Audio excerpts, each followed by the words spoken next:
صدا میزند ای احمد، به همین نام صدایش میزنن ای احمد کجا هستی؟ بیا که امتت را به سمت جهنم میبرن.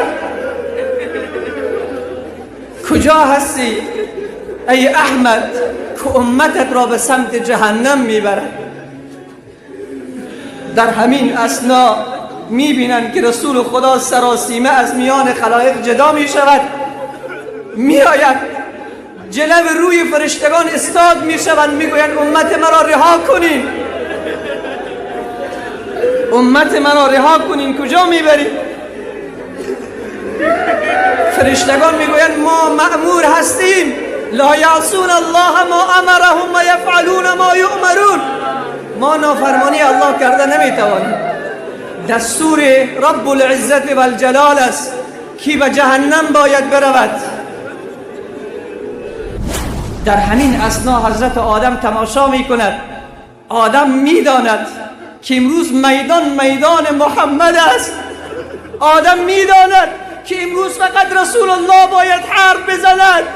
آدم میداند که امروز فقط رسول الله باید شفاعت کند. آدم میداند که خلائق جز رسول الله کسی را ندارد. آدم میداند که رسول الله محبوب الله است.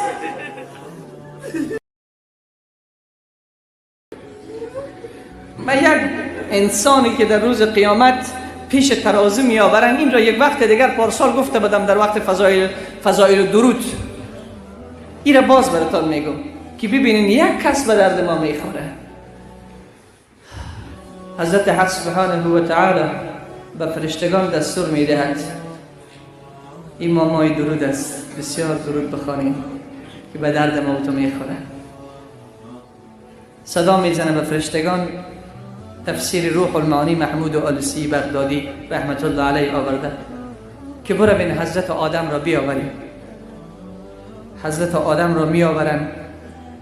پروردگار میگوید در کنار عرش حضرت آدم را قرار بدهیم که آل حساب کتاب فرزندان شروع می شود و تماشا کند. حضرت آدم را می آورند. خوب گوش کنین عزیزان من، این را با آب طلا سر دل خود بنویسین، این داستان یادتان نرود. می آورد حضرت آدم را. حضرت آدم در یک جای بسیار بلند استاده می شود تا اینکه فرزندان خود را ببیند که چی می کنند. در همین لحظه اول کسی که به حساب کتاب پیش کرده می شود کدام امت است؟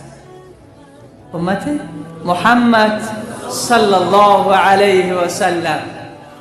امت رسول الله را نزدیک ترازو می آورند. چقدر روز سختی است. روز امتحان که ما در مکتب میریم، امو طفلکی که 5-6 داره بیخواهش دمی اطرافش جمع است، او رنگ گوریش همه تو پریدگی است که امروز من ناکام نشده باشه. چقدر سخت است روز قیامت. ما چقدر گناه را پت کردیم از اینها، ولی اون روز دیگه همه چیز برملا می شود، همه چیز فاش می شود.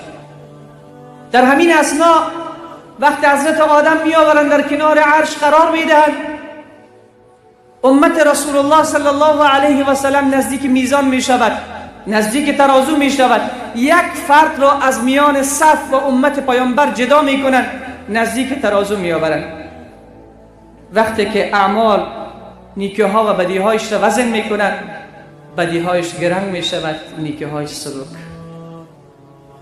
این بیچاره دیگه بسیار وضعش خراب می شود، سر و صورتش عرق گرفته است، میگه تباه شده. الله به فرشتگان دستور می دهد ای فرشتگان این را بگیرین ببرین داخل جهنم بیاندازید. وقت فرشتگان هر دو دست این را می گیرند و این بیچاره که دیگه هیچ چاره ای ندارد، هیچ قدرتی نیست که از دست فرشته من تو را نجات بدهد، هیچ چاره ای ندارد، با دل پر از حسرت و پریشانی به سمت جهنم حرکت می کند. در همین اثنا حضرت آدم تماشا می کند. آدم می داند که امروز میدان محمد است. آدم می داند که امروز فقط رسول الله باید حرف بزند. آدم می داند که امروز فقط رسول الله باید شفاعت کند. آدم می داند که خلائق جز رسول الله کسی را ندارد. آدم می داند که رسول الله محبوب الله است. حضرت آدم وقتی این حالت را می‌بیند تحمل نمی‌کند، صدا می‌زند ای احمد، به همین نام صدایش می‌زنند ای احمد کجا هستی؟ بیا که امتت را به سمت جهنم میبرد. کجا هستی ای احمد که امتت را به سمت جهنم میبرد؟ در همین اثنا میبینند که رسول خدا سراسیمه از میان خلایق جدا میشود، میآید جلو روی فرشتگان استاد میشوند، میگویند امت مرا رها کنین، امت مرا رها کنین، کجا میبرید؟ فرشتگان میگویند ما مأمور هستیم، لا یعصون الله ما امرهم و یفعلون ما یؤمرون، ما نافرمانی الله کرده نمیتوانیم، دستور رب العزت و الجلال است کی به جهنم باید برود. رسول خدا اصرار میکند ولی سخن پیامبر رو گوش نمیکند.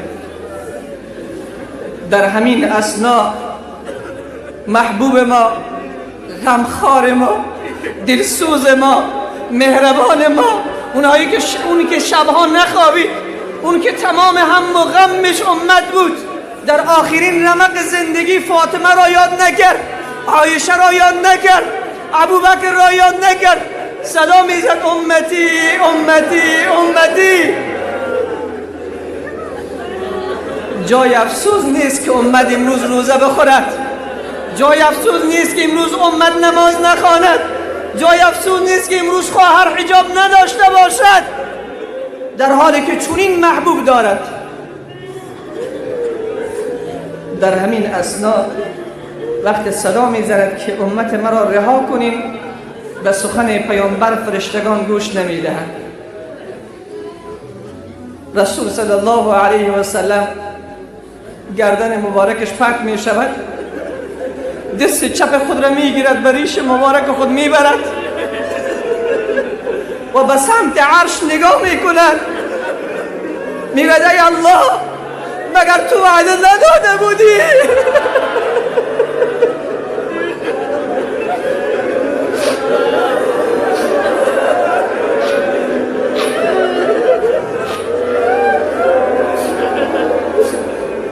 ای الله مگر تو وعده نداده بودی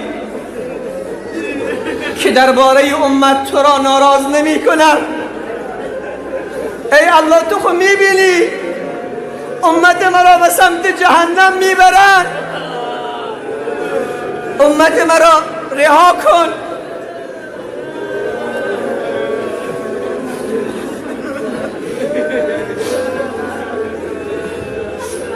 در همین اثنا صدا می آید از بالای عرش ای فرشتگان سخن محبوب مرا گوش کنید، سخن رسول مرا گوش کنید، سخن غمخوار امت را گوش کنید، بیاورین امتش را دوباره سر ترازو بیاورین. دوباره این بنده خدا را می آورند، در کنار ترازو ایستاده می کنند.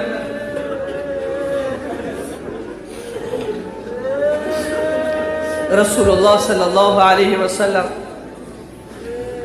تشریف می آورد، در کنار ترازو ایستاده می شود. این نمی شناسد که رسول الله هست. ما چقدر بی‌وفا هستیم، امروز نمی شناسیم. خب به هر کس وفا کردیم، به هر کس لبیک گفتیم، به هر کس احترام گذاشتیم، سخن هر کس را گوش کردیم، اما یک کسی که سخنش همیشه میشکند محبوب ما رسول الله است. اینجا استاده می شود، در همین لحظه دوباره عمل این بنده را وزن می کند، باز می بیند که حسناتش و کارهای نیکش سبک می شود. در همین اثنا رسول صلی الله علیه و سلم آستین مبارک خود را دور می کند، یک پاکت و کاغذی از آستین می کشد، این در ترازوی اعمال این بنده می اندازد. به قدرت پروردگار حسناتش می رود بالا، حسناتش می رود بالا، فرشتگان صدا می زند سعید آدم سعید آدم و ثقلت موازینه. خوشبخت شد آدم، خوشبخت شد آدم که فرزندش نامه اعمالش گرنگ شد. در همین اسناد دستور داده می شود که این بنده را ببرین به سمت جنت، به سمت بهشت ببرین این را. وقتی فرشتگان میگیرن که این را راهنمایی کنن به سمت جنت، این بنده خدا میگوید یک چند لحظه دست بر اعلا بکنیم. چی کار داری؟ کی را میخوایی؟ میگه یک چند لحظه دست بر اعلا بکنیم. وقتی دستش را رها میکنن میگه چی میخوایی؟ می آید در نزدیک رسول الله صلی الله علیه و سلم استاد می شود، می گوید قربانت شوم، فدایت شوم، تو چقدر سیمای زیبا داری، تو چقدر اخلاق داری، تو چقدر زیبا صورت هستی، تو کی هستی که امروز هیچ کسی به درد من نخورد، هیچ کس صدای منو نشونید، پدر امروز در کنار من نیست، مادر در کنار من نیست، برادر در کنار من نیست، تو کی هستی؟ رسول الله صلی الله علیه و سلم رو میکند میگه من نمیشناسی؟ تو در دنیا شنیده بودی که محمد است صلی الله علیه و سلم؟ ای امت من رسول الله هستم، من رسول الله هستم صلی الله علیه و سلم.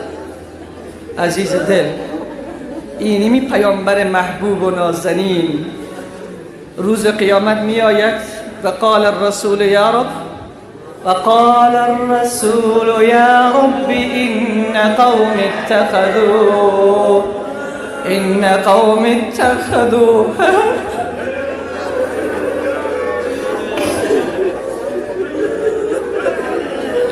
إن قوم اتخذوا هذا القرآن مهجورا.